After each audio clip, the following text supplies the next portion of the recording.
nuestra presentación en diapositivas, pero parece ser que no quiere. Estoy viendo si todavía puedo y parece que me está dejando un poquito mal.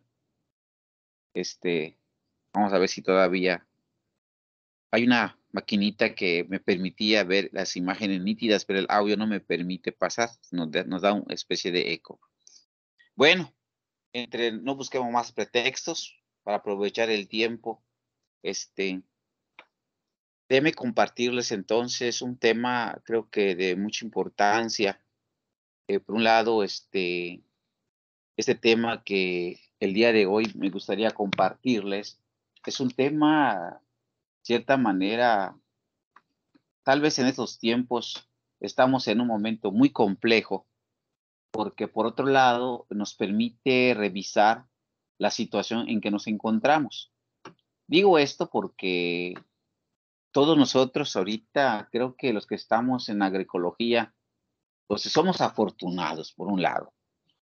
Y me digo, ¿por qué somos afortunados? Porque es posible, a través de esta carrera, tengamos elementos un poquito más integrales, comparando con otros conocimientos que hoy en día que se están impartiendo en otras universidades, ¿no? ¿Esto qué significa? Significa que estamos en un momento muy complejo como humanidad, ya que tenemos graves problemas. La primera, todo mundo ahorita tenemos grandes batallares, ¿no? O sea, creo que en sus casas están observando muchas cosas. Un lado, un primer enfoque que estamos observando hoy en día es que primero el dinero no alcanza, ¿verdad? Agarras 500 pesos y prácticamente rápidamente se acaba el dinero, ¿no? Eso es por un lado. Por otro lado, también vemos otras circunstancias, por ejemplo, como el caso de, como si el dinero no alcanza, también tenemos otros detalles. ¿Cómo qué detalles? Pues vemos un detalle, si por un lado el dinero no alcanza, también vemos otro aspecto que también afecta. Vemos que por un lado los precios están subiendo de manera misteriosa. Por ejemplo, ahorita el maíz está subiendo a 540, 550 el bulto de 50 kilos, aquí en el sur del estado. Coste que fue acá el granero del estado, ¿no? Por otro lado, de repente también estamos viendo, pues, cierta manera, el kilo de carne, del carne de puerco hasta hace un mes era 110, ahora son 120, aquí en el sur del estado, y cierta manera ahí no termina. Por un otro lado, estamos enterándonos de que el maíz no hay en México, lo están trayendo de forma importada. Y bueno, cierta manera, el traer maíz importado, hay muchas formas de verlo, ¿no? Algunos dirán, pues está bien que otros produzcan el maíz y nosotros lo consumamos, ¿no? Pero también podemos verlo desde el ángulo quién lo produce y cómo lo produce. Es acá donde empieza el problema, ¿no? Porque cualquier modelo productivo se necesita agua, ¿no? Entonces, bueno, si por un lado podemos decir que estamos importando maíz, podemos ver de alguna otra manera, estamos importando agua. ¿Por qué? Porque estamos trayendo millones de toneladas de maíz que se produjo con agua allá en otro país, pero lo que no alcanzamos a ver, el modelo productivo, un modelo seguramente convencional, en donde se usa muchos, seguramente agroinsumos. También, por otro lado, tenemos otros problemas clásicos, por ejemplo, lo que tiene que ver con, ¿cómo qué sería? Pues lo que tiene que ver con los transgénicos. Entonces, aquí no termina el asunto, ¿no? Porque empieza otro problema serio. ¿Cuál sería el otro problema serio? El otro problema serio que nos encontramos, es tan grave igual. Por ejemplo, ¿me escuchan? Sí, Sí, sí se escucha, Bernardo. Solamente una aclaración. Estos Sí, chicos son de diferentes licenciaturas, llevan asignatura de saberes mayas. No todos son agroecólogos. Ah, ya. ¿De qué? A ver, hábleme de qué carreras son para que yo no vaya a cometer otro errorcillo.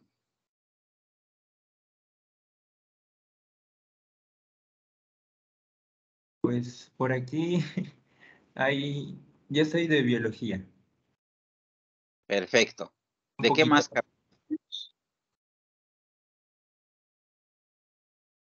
Carolina, ¿de qué licenciatura eres? Gestión pública. Disculpe, es que tengo, casi no puedo hablar porque estoy trabajando. Ah, ok, Solo perfecto. voy a escuchar. Sí, gestión pública. Muy Sí. bien. Rafael.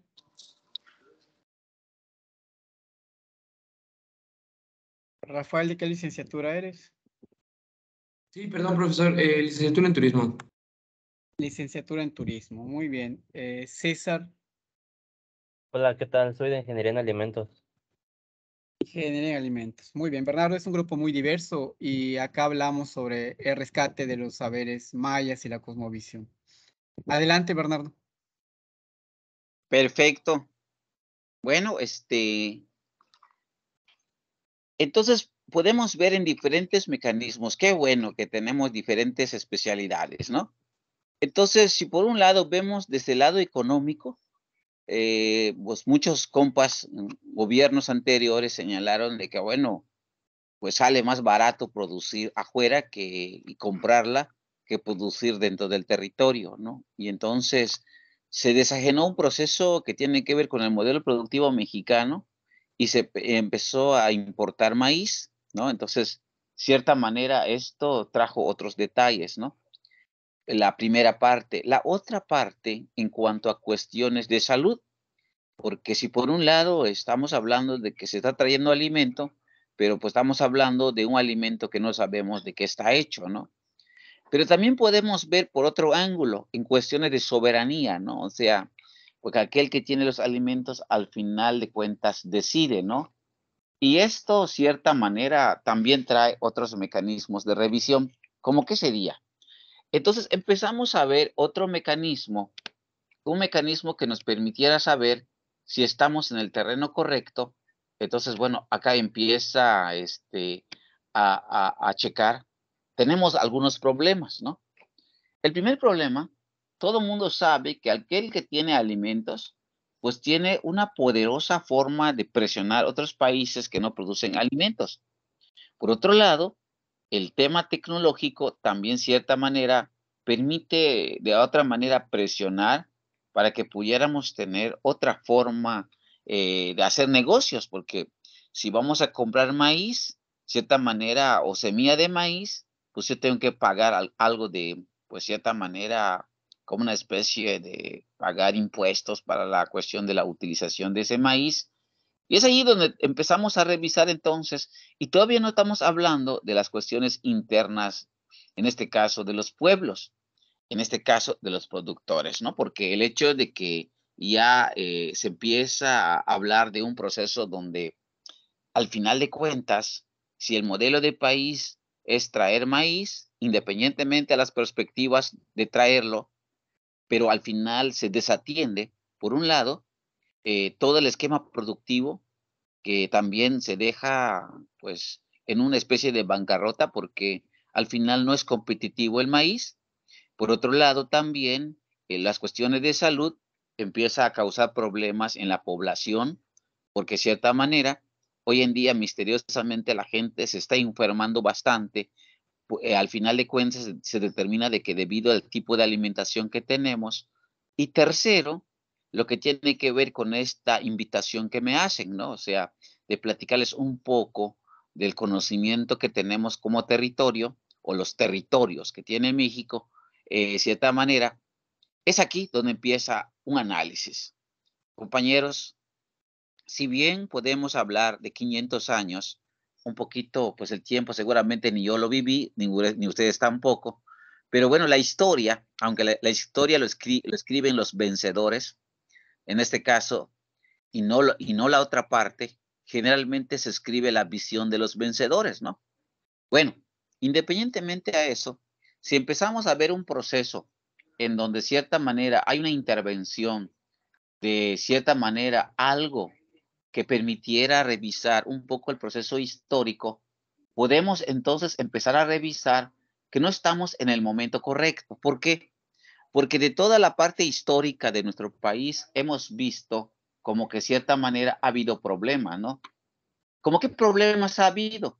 Pues bastantes problemas. La primera es que de arranque cuando llega la conquista, que también ustedes saben, no solamente se menosprecia el idioma de los pueblos originarios. Detrás de los idiomas de los pueblos originarios hay una gama de conocimientos, que estos conocimientos van implícitos al idioma.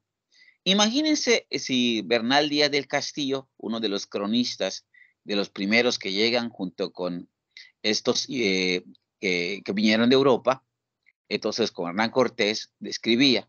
Se habla precisamente de que había, primero se habla de una mirada de él, cómo llega a la Ciudad de México, le encuentra como un pueblo muy grande, muy organizado, en donde el agua llega, en donde hay un irrigadero con chinampas, en donde hay todo un proceso organizativo interno que permitiera la alimentación, ¿no? Y entonces, y esto como que de repente nos empieza como a traer detalles, ¿no?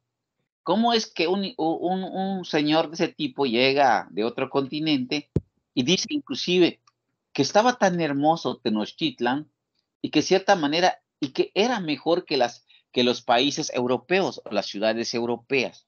Un primer detalle. Segundo, nos habla de un modelo de vida. Imagínense el agua que baja de los volcanes y que irriga y que llega hasta donde vive la gente. Imagínense miles de ciudadanos que estaban en ese momento viviendo en el islote y cierta manera ahorita que todos ustedes o yo tienen la oportunidad de ver, por ejemplo, cómo los que vivimos en la ciudad de Mérida o los que vivimos a la orilla de algún lado, pues vemos la grave contaminación del agua, ¿no? O sea, la pregunta es, si hoy en día, por ejemplo, los que vivimos en los alrededores de los ríos o lo que sea, hay problemas muy serios, entonces, ¿cómo es posible que podamos hablar nosotros de que por lo pronto hay otro mecanismo de vida sin contaminar o contaminaba menos, ¿no? Y luego, sobre todo, cuando hay gente, ¿no? Esta perspectiva que de cierta manera vemos, pues permite revisar de que, bueno, hay todo un dominio de un proceso tecnológico, ¿no? Y esto, de cierta manera, se vuelve sumamente interesante desde mi modo de ver, ¿no? Entonces, entonces es acá donde pues empezamos a revisar de qué es interesante revisar la historia, porque nos empieza a hablar de un alto dominio del agua, de un alto dominio de los elementos propios de la vida. Imagínense, si la propia historia no nos trae una mirada de cuando llegan los compas allá, los mexicas, llegan al centro del país, primero encuentran pues un lugar donde posiblemente puedan habitar, pero no era un terreno muy bueno para sembrar. Y solamente les dicen sus compas, no, pues si quieren vivir, pues ahí está ese lugar. Y ese lugar estaba lleno de culebras, de cosas, ponzoñosos, espinos.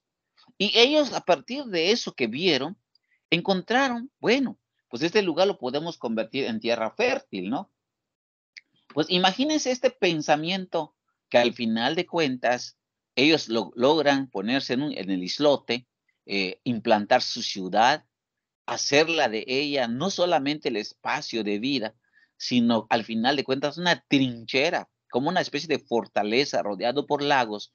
Y luego, si había problemas productivos, hacer las chinampas en donde el agua lo convierte en un proceso muy elemental para la producción de alimentos. Y por otro lado también, las pirámides se convierten en espacios de ser observatorios para poder hacer todo lo que tiene que ver con un modelo de observación que permitiera no solamente observar el tránsito de Venus o los eclipses o la relación que tiene con el Sol. Esto, cierta manera, tuvo que ver con una mecánica de cultivo, ¿no? Asombroso. Yo sumamente estoy impresionado cómo es que, bueno, los mexicas, al final de cuentas, cuando llegan, hacen todo esto y que de repente, en la mirada de los investigadores, wow, una ciudad majestuosa, en donde de cierta manera conviven con el entorno. Y la pregunta, ¿y dónde van al baño? ¿Por qué no contaminan el agua? O si lo contaminan, en qué momento, en qué situación se encuentran. Y además de eso, el modelo de la organización, independientemente que la historia platica de que pues andan dominando los otros pueblos alrededor, pues imagínense como un ejemplo la situación de estos lugares, igual semejante para esos tiempos, también la situación de la península de Yucatán, donde se encuentra un imperio, el imperio maya, en donde de cierta manera este imperio se vuelve sumamente interesante porque al final de cuentas nos permite revisar otro modelo, ¿no? Porque al final este imperio, hay muchos estudios donde por un lado podemos ver pues las tierras altas y las tierras bajas. Las tierras altas en referencia a, por ejemplo, a los lugares de las altas montañas, como la zona de Guatemala y la zona de Chiapas, en donde de cierta manera, pues hay otro modelo de vida, ¿no? Y entonces, bueno, esto de cierta manera, este, pues también, como al final de cuentas, esta mecánica de revisar cómo cómo al final de cuentas, nuestros territorios tienen otra forma también de trabajar. Hasta este momento empezamos a revisar también modelos productivos y que de cierta manera se vuelve interesante, ¿no? Entonces, a partir de acá, se vuelve también para mí sumamente interesante empezar a revisar la historia y entonces, y es aquí donde empiezo yo a comentarles que, pues me impresiono en todo, ¿no? Imagínense entonces más de 600 pueblos originarios que tenía México con características propias a través de sus idiomas, tecnologías para trabajar en los cerros o cosas por el estilo, y que de cierta manera nos permite algo interesante, ¿no? Entonces, bueno, esto para mí se vuelve interesante, ¿no? Entonces, no sé si hasta ahorita hay alguna pregunta. ¿Hay alguna pregunta hasta ahorita?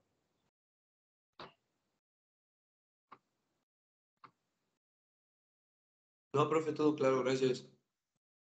Bueno, si alcanzan a ver que estoy compartiendo una pantalla ya. Ya se ve, ¿Acá? Bernardo. ¿Ah? Sí, ya se ve en la presentación, solamente ponlo en modo pantalla completa, ¿no? Ajá. Estoy viendo qué onda, porque también de hecho estoy dando la charla ahorita, estoy avanzando, estoy a la vez como pulpo, tratando de ver si, pero tengo algunos detalles, pero voy a seguir viendo qué onda, ¿no? Ok. Entonces, bueno, esta parte impresionante que al final de cuentas a mí en lo personal me cautiva, porque hoy en día estamos viendo problemas muy serios, compañeros. Por ejemplo, estamos viendo lo que está pasando en otros estados de la República. De 18 estados de la República, pues estamos viendo que hay graves problemas. De 32, hay 18 con graves problemas de sequía o la falta de agua, ¿no? Y bueno, y la península, pues también, cierta manera, pues no está tan lejos de las broncas, ¿no? ¿Por qué? Porque también está en un momento interesante, ¿no? Entonces, ¿por qué dice algo interesante? Porque la península como tal está en un lugar que prácticamente tenemos una única montaña, que es la Sierra Puc de 150 metros sobre el nivel del mar. Es el más alto para nosotros, es una inmensa montaña. ¿Se alcanza a ver la figura completa ahorita?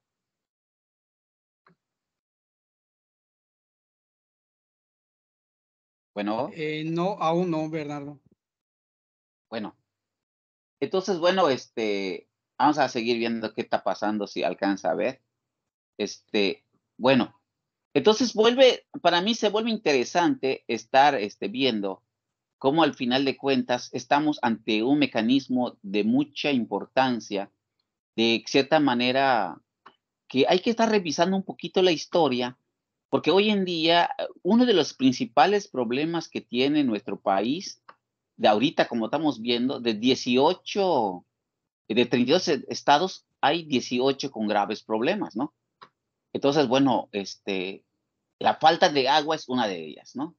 Entonces, bueno, esto nos permite a ver un mecanismo interesante. ¿Y ahora se ve en la pantalla? No, y se dejó de compartir la pantalla. Wow. Entonces tengo detalles. Bueno, vamos a seguir viendo qué onda.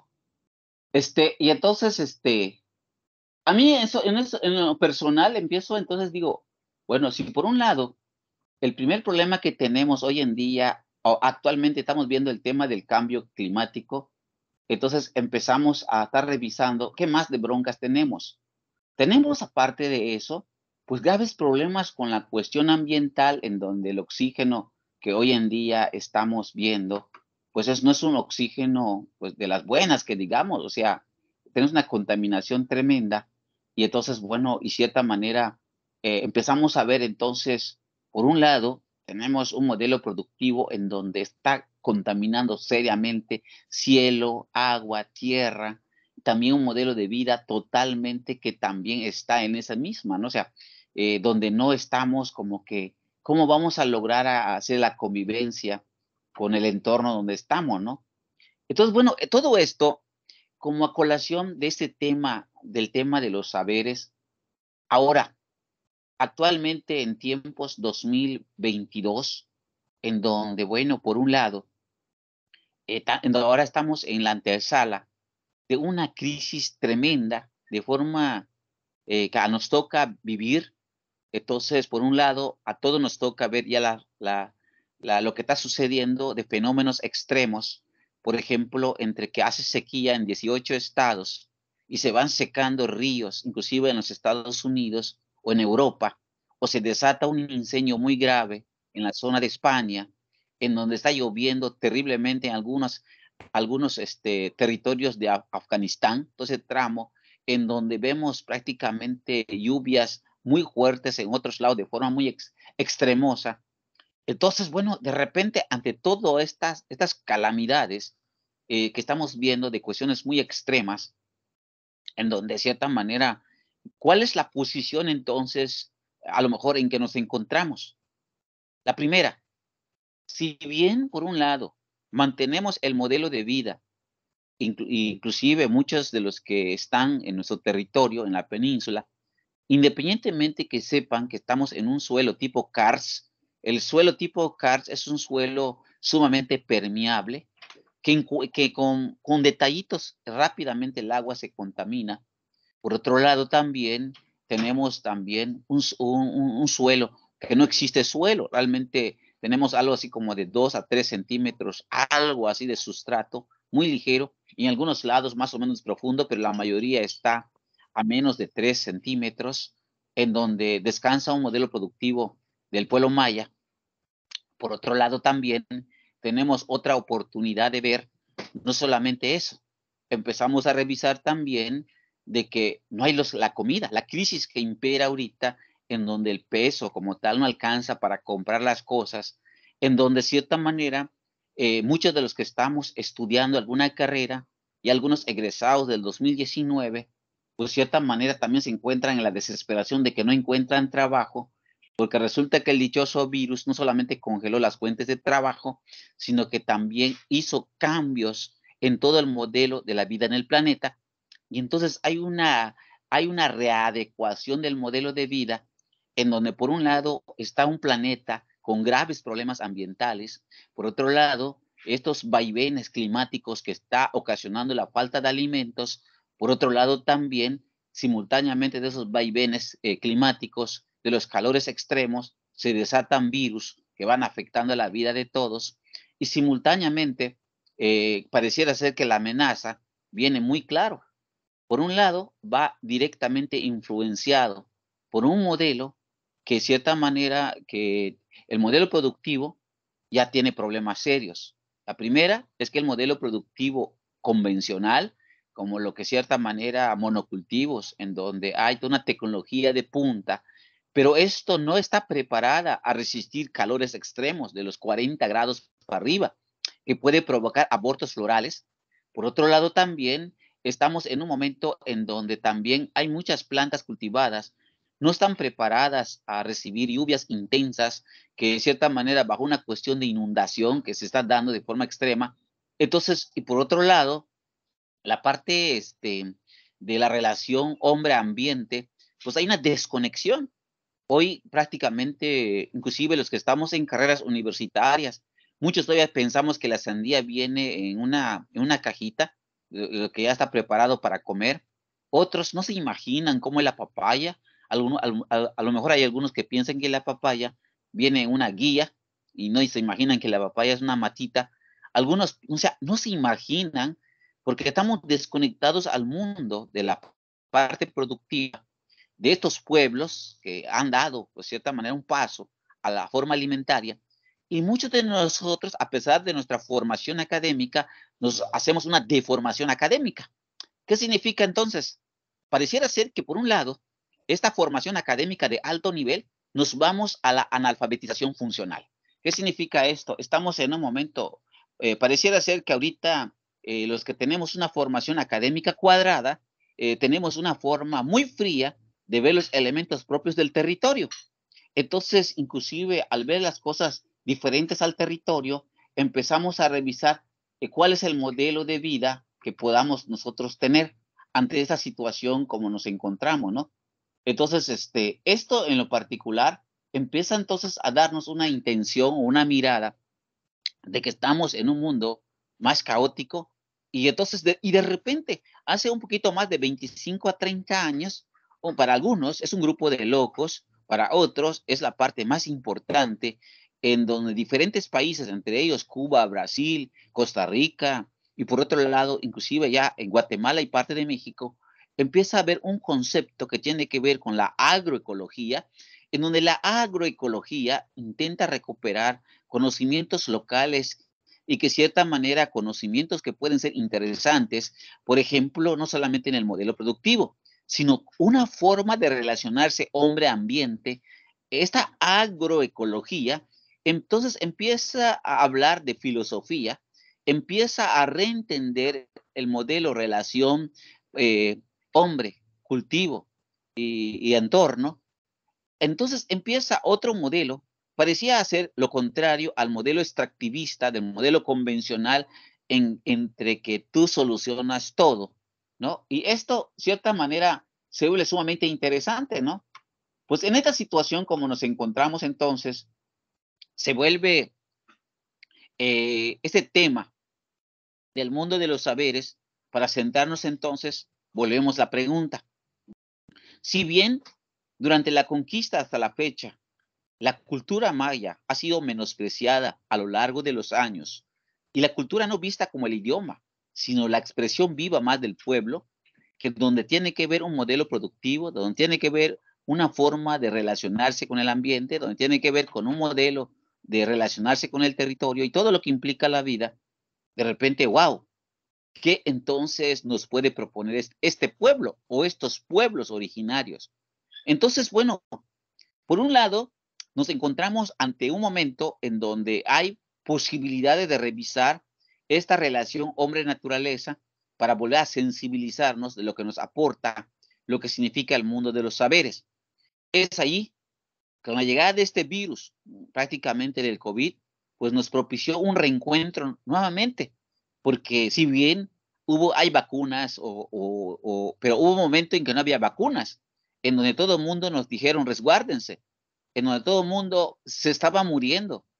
Pero los pueblos originarios, muchos, al ver la situación del virus, como que se te tapa la nariz, como que no puedes respirar, hay evidencias en diferentes pueblos originarios de la Argentina, del tramo del Perú, Colombia, inclusive México, inclusive aquí en Yucatán, de pueblos originarios que tuvieron que recurrir a su mundo de la medicina tradicional.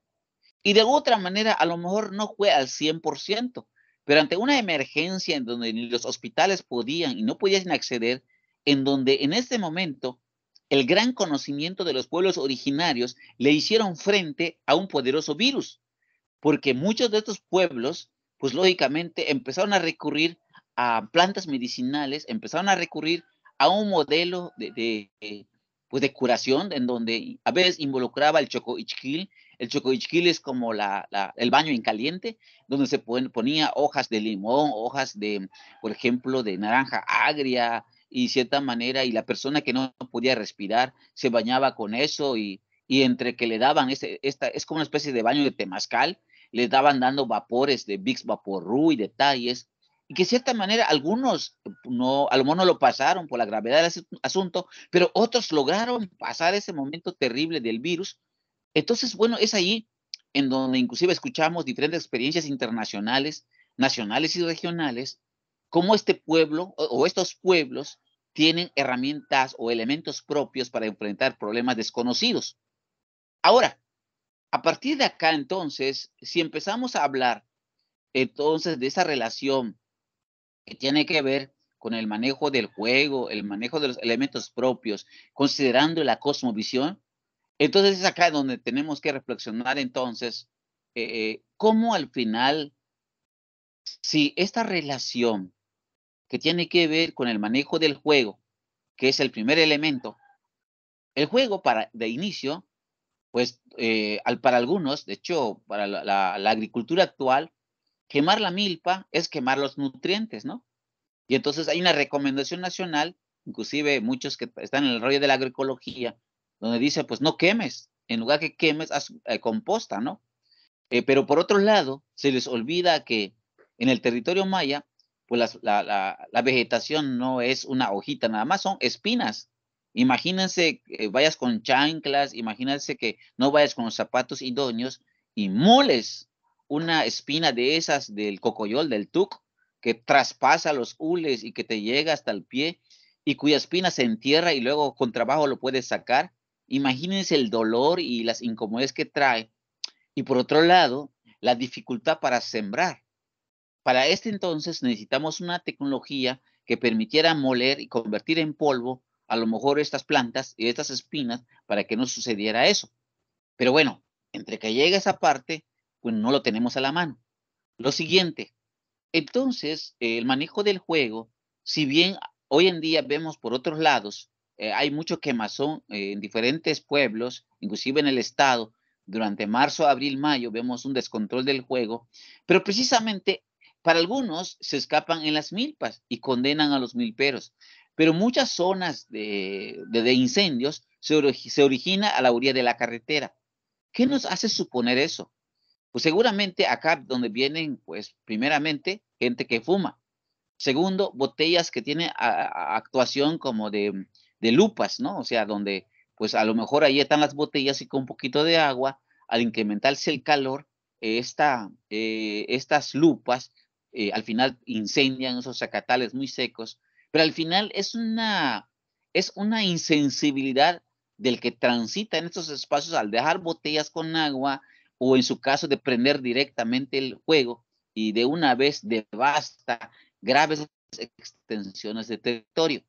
Mientras que el milpero real, él hace su guardarraya y inclusive ya tenemos elementos de investigación en donde si bien en los meses muy fuertes para poder hacer la quema de la milpa, por ejemplo, generalmente muchos de nosotros vemos que las milpas se queman alrededor de las 11, 12, la 1.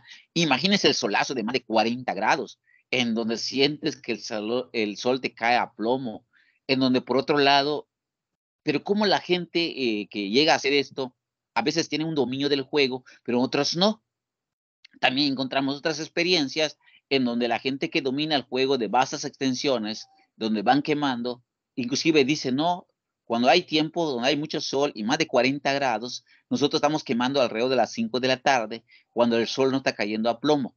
Eso es más fácil de manejar la línea de juego en la tarde-noche.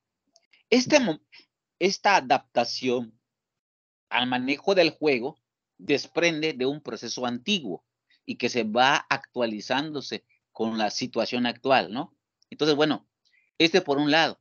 Por otro lado, también empezamos a hablar no solamente del juego entonces, ahora empezamos a revisar en el proceso histórico de la península que, bueno, cierta manera la gente dice de que las lluvias regulares hasta los años 80 había una lluvia que más o menos mojaba el suelo a mediados de abril, lo que significaba que en el trayecto del manejo de la milpa, en el caso de la milpa, en el mes de agosto, generalmente se hace la tumba, y la tumba que se hace, pues generalmente es para empezar a preparar esos espacios dedicados a la milpa, y se hace en agosto porque es el momento en que, pues por un lado, pues está en el intermedio del manejo de la milpa, que está en producción, y la otra en preparación, para que luego cuando llegue los meses precisamente de febrero, marzo y abril, sea quemada para hacer la milpa, ¿no?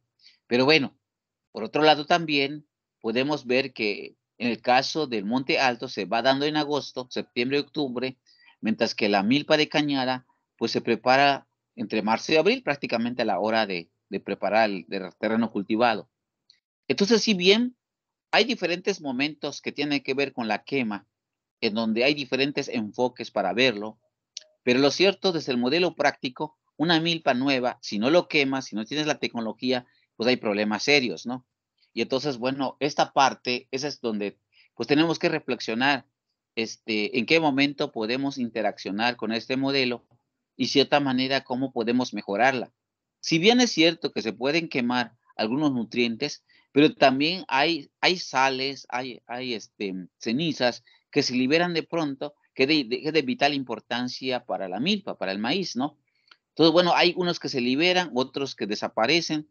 Aquí es donde empieza un primer detalle, ¿no? Entonces, bueno, hasta este momento no sé si hay alguna pregunta.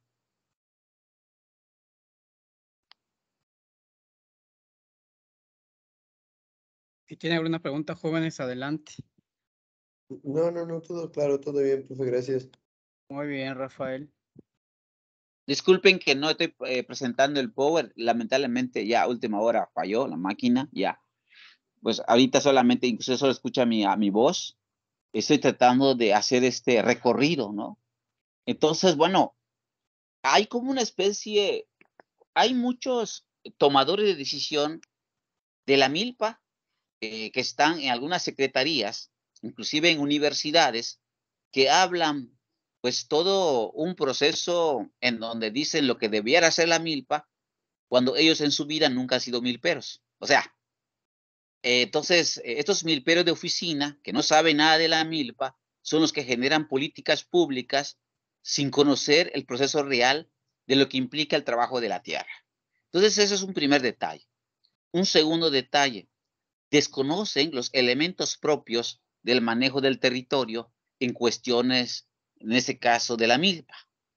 Entonces, bueno, adentrándonos a partir de allá, inclusive son estos mismos que andan promoviendo ideas de que los conocimientos locales, como el caso del manejo de las cabañuelas o el shocking, es un conocimiento que ya pasó a la historia y que de cierta manera ya no sirve debido al cambio climático. Son estos mismos que están diciendo que hay que hacer el mejoramiento de maíz y para eso están trayendo híbridos, pero están agregando híbridos sin saber sus orígenes y ni siquiera hacer las parcelas demostrativas. A lo mejor hay intenciones buenas. Aquí es donde empieza un detalle. Es importante que antes de hacer todo ese tipo de cosas, veamos la adaptabilidad de las semillas, en donde de cierta manera podamos entender esa relación que tiene con las semillas nativas, porque muchas de las semillas nativas que están en la península, que todavía lo podemos ver en las ferias de la semilla, son semillas con cierta resistencia a las sequías. Ese es un primer nivel. Un segundo, son semillas adaptadas al tipo del territorio que tenemos, que está lleno de piedras. Tercero, son semillas que son heredadas de generación en generación con más de 300 años en que la familia lo está cuidando. Hay una relación histórica paterna o materna. Entonces, y aquí últimamente hemos visto un cambio, una mirada diferente. Inclusive el CONACYT en los últimos días está publicando de que hay que reconsiderar el mundo de los saberes de los pueblos originarios. Pero aguas, aquí viene un gran proceso. Viene pues ahorita el ataque de los extractivistas. El mundo académico que de un momento le echó todas las piedras a los conocimientos locales, ahora vienen como aves de rapiña para patentizar el conocimiento local, para hacer los suyos, para decir, aquí lo tengo, yo lo he dicho, yo lo he hecho, y entonces yo lo voy a vender. En este momento está entre el CONACYT que abre este proceso, por otro lado se desata toda una ola del extractivismo académico, y conste, eso no solamente es a nivel local, a nivel internacional, estamos ahorita asediados de diferentes países en donde quieren ver la medicina maya, en donde quieren ver pues el manejo del cultivo de la milpa, en donde, así como estos, empiezan a ver las artesanías como algo, wow, toda una novedad, porque en tu Shokbichuy aparecen unas aves que tienen que ver con el medio ambiente. Aguas, mira, qué bonito lo que comes, no tiene mucho químico, tiene mucho sabor, pero aguas, todo ese tipo de procesos del extractivismo que viene, lógicamente no viene con a fin de verlo como un proceso que pueda capitalizar a los pueblos. Ahora viene a quitarle los últimos elementos base que los pueblos han resistido los últimos 500 años. Entonces, en este momento, por un lado, hay que revisar si las plantas medicinales que ahorita están causando un furor en diferentes países y que están llegando a Yucatán, pues no crean que vienen porque están sumamente interesantes. Lo que quieren es patentar todos esos elementos que tienen las plantas medicinales, o en su caso, algunos elementos de diseño para poder acoplarlo para sus intereses y seguir vendiendo como grandes monopolios. Entonces, bueno, a partir de acá entonces es de mucha importancia que en el mundo de los saberes podamos ver que al final arranca desde los pueblos originarios y que lo han sostenido. ¿Cuál es el problema de los sistematizadores de los conocimientos locales?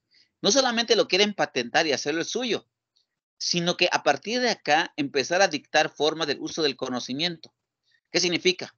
Que si no me pagas las regalías, yo no te doy acceso al conocimiento. ¿Por qué? Porque yo lo investigué o porque yo lo hice. Y entonces, a partir de acá, si uno analiza a ese investigador que hizo eso, su corta historia de vida de 40 años no alcanza a generar todo este proceso relacionado a este modelo. Porque si hablamos de semillas nativas con más de 300 años de antigüedad en que está trascendiendo el territorio, entonces, wow, entonces este compa que dice que es suyo, pues es un conocimiento que se lo está robando a diestra y siniestra, ¿no? Y entonces, bueno, eso es por un lado. Por otro lado también está ofreciendo estos elementos al mejor postor. Entonces hay que verlo con mucho respeto, cierta manera que en este momento estamos una gran diversidad de disciplinas, lo que tenemos que realizar y lo que tenemos que realizar y cómo entrarle, ¿no? Entonces, bueno, si bien no hace rato comentaba en el tema de los incendios, es un tema que de cierta manera los pueblos mayas se han acoplado, porque de cierta manera, en este caso, los pueblos mayas han visto a determinadas horas puede escaparse al juego, a pesar de la limpieza que hacen alrededor de la milpa, pero están viendo horas aproximadas en donde el juego ya no pasa.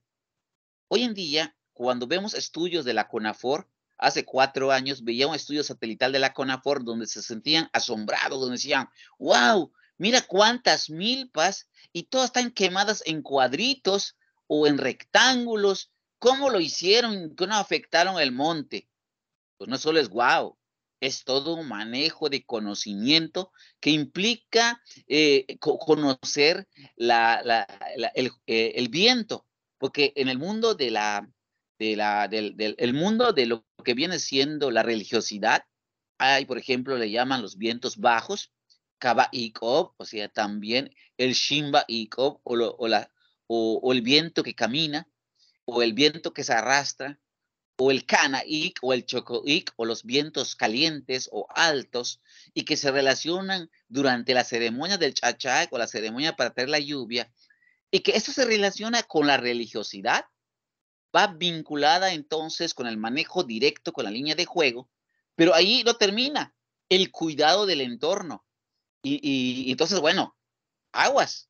A partir de acá entonces vemos cómo se conecta el conocimiento, el territorio y en este caso y la religiosidad. Y si de allá vemos esta conexión de esto y por otro lado también y cómo se relaciona Chac como el señor de la lluvia, que al final de cuentas, si bien en la antigüedad se hablaba de que hay que cuidarlo mucho, porque bien, si ustedes saben, en Maní, en su historia, en el pueblo de Maní, hay una pintura donde hay una anciana que tiene en su mano una jicarita y en donde por otro lado está aceptando un niño, en donde aparece una madre entregándole un niño totalmente asombrada, en donde la señora le entrega en una cascarita de cocoyola un poco de agua. La metáfora o en este caso los conocimientos antiguos o la fábula, más fábula que cuento, que dice que llegará un día en que una anciana va a darte agua, porque no hay agua, a cambio de que tú le des tu hijo. Y este hijo que le des a la anciana lo va a comer su reptil, en este caso su monstruo, su culebra, lo que tú quieran ver. ¿Esto qué significa? A lo mejor es muy romántico esta parte de esta perspectiva, de este relato, pero bien, hoy en día, si bien hace cientos de años se habla de esto, ahora nosotros en la península, a nivel nacional, estamos viendo cómo tristemente ya no hay agua en 18 estados. Y por otro lado, tristemente en la península, muchos de la península de Yucatán no se dan cuenta de que están matando la gallina de huevos de oro porque el agua que tenemos está en suelo kárstico, que rápido se contamina y que también esta agua es muy cuidada desde tiempos muy antiguos. Inclusive se le prohíbe a los niños en la antigüedad tirar una piedra al cenote porque su padre o su madre le decía, si tiras agua al cenote, es posible que cuando te mueras tu pichán o tu alma fuera a buscar la piedra. Es una forma de educación ambiental que le decían a los niños aquellos tiempos para que cuidaran el agua. Por otro lado, también queda clarísimo de que si bien la anciana representaba en ese momento ese papel entre que da el agua y la otra que recibe a cambio de un hijo, habla de un grave problema en cuestiones del agua. Y por otro lado, esa relación de cuidarla y entonces analizar esto desde el conocimiento del Chachac, el momento religioso más importante de las milpas, en donde el men entonces empieza a jalar una liana en donde se penden de 13 jícaras y esas jícaras, de cierta manera, empiezan a mecerse y empezar a tirar gotitas de agua encima de la mesa. Y en ese momento la mesa se convierte como la tierra. En los alrededores de la mesa hay 4 niños en su papel de sapos. Unos empiezan a croar el carrillo much y el wo much, wo, wo. Cada uno de los sapos que van representando a los clamadores de la lluvia, y en ese momento alrededor de ellos los jóvenes representando el papel de Chaak empiezan a girar alrededor de la mesa ceremonial, mientras que el men o sacerdote maya empieza el canto donde habla del cana, ico, cava, ico, choco, ico, todos esos vientos y su relación con la producción y la relación que tiene con la milpa. En ese momento cúspide del canto en donde le llama a los chaques o los dioses de la lluvia que sean benéficos al territorio, en ese momento tan importante que lanzan el trueno a partir de relámpagos artificiales hechas con lámparas y el croar de los niños como sapos, los jóvenes que giran alrededor de la mesa, el momento del péndulo que hace, las 13 jícaras van cayendo simulando la lluvia. En ese momento, la cultura maya le ofrece a la humanidad esa relación de ese equilibrio, de esa mirada, de esos elementos propios. Si no hay respeto, estamos condenados a destruir el entorno y por lo tanto nuestra triste agonía. Muchachos, esta es mi plática de hoy.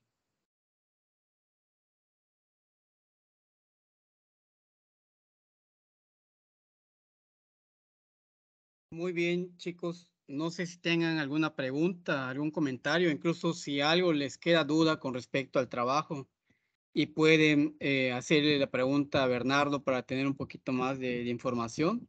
Pues es el momento. Tenemos 5 minutos para comentarios, preguntas o sugerencias que tengan con respecto a la plática de Bernardo.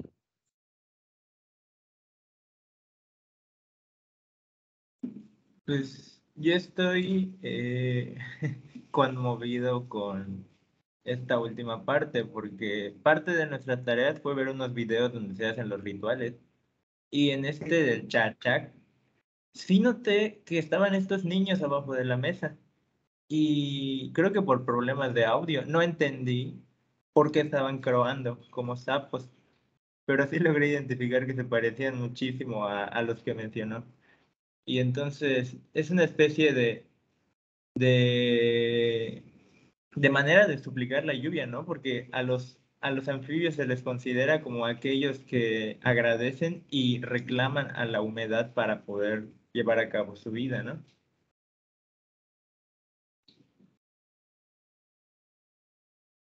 Muchas gracias.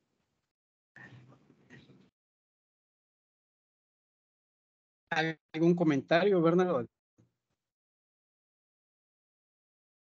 No sé si otros compañeros quieran compartir alguna idea o algún tema que no quedó claro o alguna parte complementaria o no entendieron nada porque no vieron un PowerPoint porque fracasó mi máquina. Hasta apagué mi video para que no me vieran la cara porque estoy intentando ver si rescataba el PowerPoint, pero no. Mejor recurrir al relato y presentarles una ponencia en relato.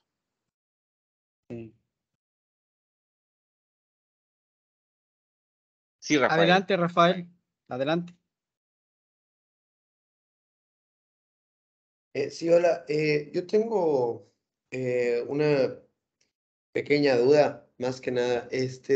Usted, profe, ¿qué opina que exista un equilibrio entre el aspecto de lo moderno con lo antiguo? Por ejemplo, yo sí sé que hay muchas tradiciones que pues son, bueno, no tradiciones, como que métodos o técnicas que son pues factibles para el campo, para la tierra, por así decirlo. Eh, Sin embargo, también, por ejemplo, de la guardarraya y todo eso, sin embargo, también, pues ¿cómo se diría? Nuevas técnicas o métodos que también he escuchado que son muy buenas, por ejemplo, no sé, los sistemas de riego, fertilizar las tierras pues con los fertilizantes que vienen como de bolsa, por así decirlo, o sea, los que son de tienda. Entonces, ¿usted qué opina de este equilibrio? ¿Considera que debe ser 100%, bueno, no 100%, sino manejar en mayor parte los conocimientos de los antepasados? ¿O también cree que esté bien la introducción de nuevas formas de trabajar con el campo? Una pregunta muy interesante, Rafael. Déjame comentarte que hace 4 días tuve la oportunidad de asistir a la Universidad Marista y lamentablemente a lo mejor pues somos de diferentes visiones y tenemos que marcarnos respeto. Entonces uno de los compas que estudia Derecho de la Universidad Marista decía lo siguiente: a mí me gustaría, decía, de que esos montes improductivos pudiera ser cierta manera dicho a los que están allí que si no van a cultivarlo, pues que se lo dejen a los que lo puedan trabajar, ¿no? Porque no puede, ahorita que no hay alimento, tenemos que hacer que todo el monte pueda haber producción. Y lo decía el compañero de Derecho. Cuando escuché esta parte, para no afectar y respetar su postura, le dije, mira, de inicio, la península de Yucatán no es un territorio propicio para hacer una agricultura intensiva. Primero, porque una agricultura intensiva, si no hay un análisis, un trabajo que permitiera un trabajo que no contamine el agua, al modelo actual en que estamos, lo grave del asunto, como es un suelo permeable, entonces si le metes herbicida, todo va al manto freático. Si le metes cualquier químico o cualquier fertilizante de esos granulados, también va al manto freático.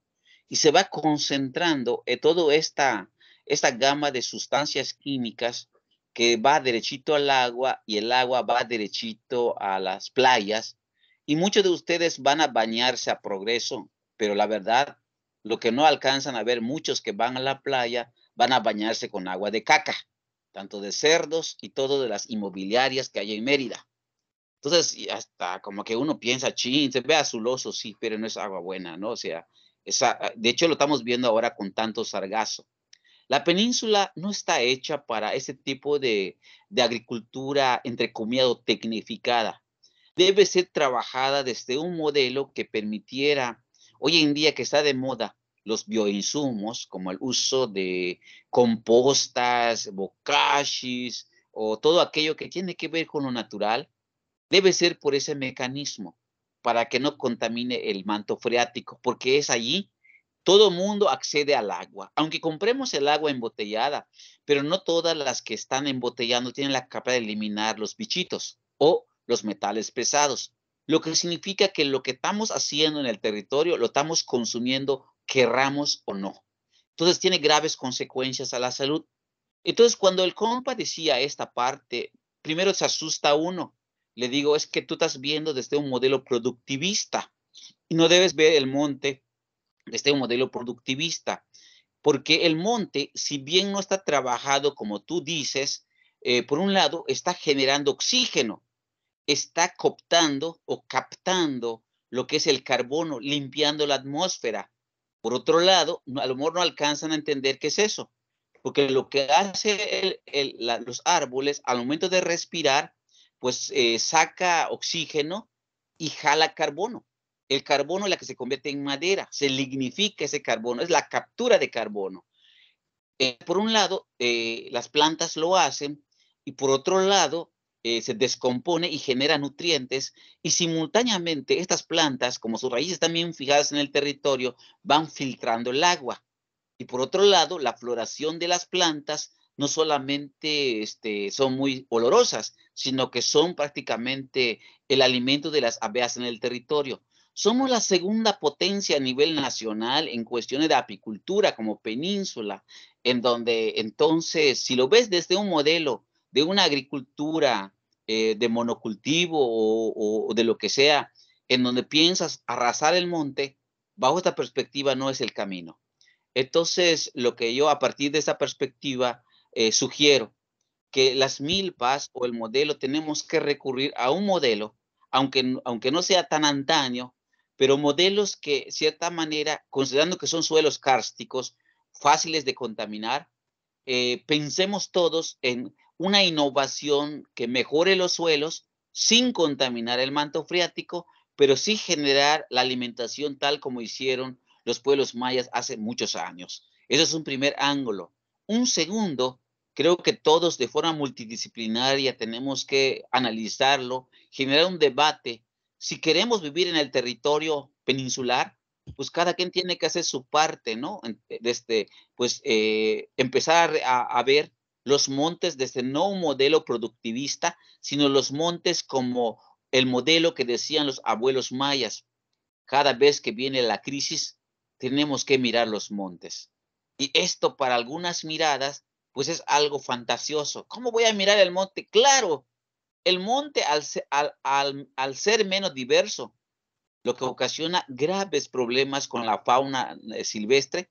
Hoy en día, con la llegada de extractivismo completo de todo lo que significa negocios extranjeros que están talando allí esas niñas del monte, en el fondo se va a acabar el agua.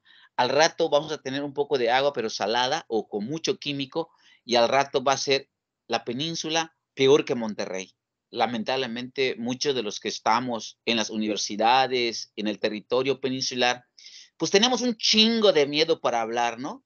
Y tenemos un chingo de miedo de generar procesos que sea diferente a los suyos. Mejor nos convertimos en masa para que seamos igual que los demás. Pero está encima. Primero, la grave contaminación está prácticamente a fracasar la ciudad allá de plano. O sea, primero porque está a menos de 8 metros sobre el nivel del mar. Segundo, ahorita con el deshielo de los polos viene un momento muy complejo, fácil de inundarse. Tercero, las aguas a consumir son sumamente contaminadas. Tercero, o sea, se vuelve un espacio totalmente no bueno ni para vivir. El calor se ha vuelto insoportable. Y entonces las pocas manchas boscosas que quedan en el sur del estado o en algunas partes del estado se vuelven foco de atención para los que van a los taladores de monte y de las empresas que al final lo que quieren es generar lana a costa del beneficio para los demás. Son como comentarios, Rafael.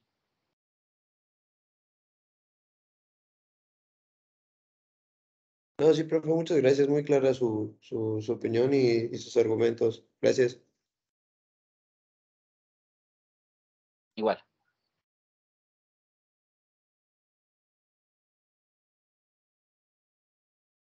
Muy bien, ¿Alguien jóvenes. No hay otra, si no hay otra pregunta, ¿alguien más?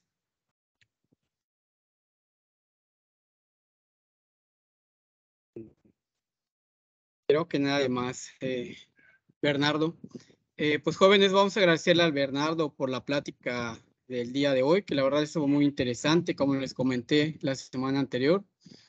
Pues ustedes lo pudieron haber notado en la plática que nos dio, el conocimiento tan profundo que tiene con la cultura maya y sus trabajos también que ha desarrollado en cuanto a la mirada al saber local y el conocimiento del territorio para manejar los recursos, ¿no? Que esta asignatura es lo que implica los saberes mayas para el manejo del monte, ¿sí? Bernardo, muchas gracias. Estoy en contacto contigo para entregarte tu reconocimiento. Y jóvenes, pues un aplauso virtual para nuestro ponente, Bernardo, mejor conocido como Larouche. Muchas gracias. Perfecto. Bueno, pues la plática lo voy a subir a la plataforma. Sé que varios no se pudieron conectar el día de hoy. Y recuerden que su trabajo tienen para subirlo hasta las 12 de la noche, 23 horas, a las 11 de la noche. Tienen para subirlo. Sale, en el transcurso de esta semana les subo la siguiente ADA y iniciamos con unidad 2. Pues buenas tardes, muchas gracias a todos. Bernardo, nuevamente gracias y nos vemos la próxima semana. Hasta luego, profe. Hasta luego, Marco.